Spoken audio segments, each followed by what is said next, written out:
కర్నూలు నగరం స్థానిక బి క్యాంపులో టీజీవీ కళాక్షేత్రంలో ఎస్సీ ఎస్టీ బీసీ మైనార్టీ మహిళా ఐక్య వేదిక ఆధ్వర్యంలో సావిత్రిబాయి పూలే ఫాతిమా షేక్ల జయంతి వారోత్సవాల సందర్భంగా జనవరి 3వ తేదీన ఏర్పాటు చేసిన సభను జయప్రదం చేయాలని ఎస్సీ ఎస్టీ బీసీ మైనార్టీ మహిళా ఐక్య వేదిక రాష్ట్ర అధ్యక్షురాలు నంది విజయలక్ష్మి పిలుపునిచ్చారు. స్థానిక బీసీ భవన్లో సమావేశ కరపత్రాలను విడుదల చేస్తూ భారతదేశ మొట్టమొదటి మహిళా ఉపాధ్యాయులు ఆధునిక సామాజిక ఉద్యమకారులు సావిత్రిబాయి పూలే ఫాతిమా షేక్ల జయంతి వారోత్సవాల సభను జయప్రదం చేయాలని వారు కోరారు.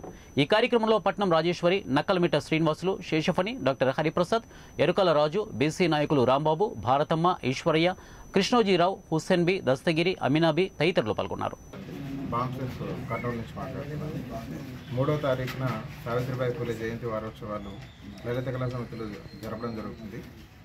పూర్వం నుంచి శూద్రులకి అతి శూద్రులకి షెడ్యూల్ ట్రైబ్ అంటే అనగార కులాల వాళ్ళకి చదువు ఉండేది కాదు.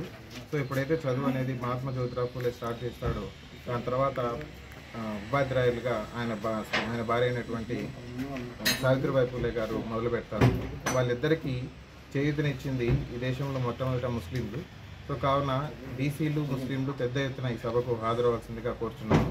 అదేవిధంగా వీళ్ళందరూ మొదట స్కూల్ స్టార్ట్ చేసింది ఈ దేశంలో షెడ్యూల్ కాస్ట్ వాళ్ళకి, అతి శూద్రులకు స్టార్ట్ చేశారు. సో కాబట్టి వాళ్ళు కూడా పెద్ద ఎత్తున ఈ సభలో పాల్గొని జయప్రదం చేయవలసిందిగా కోరుతున్నాను.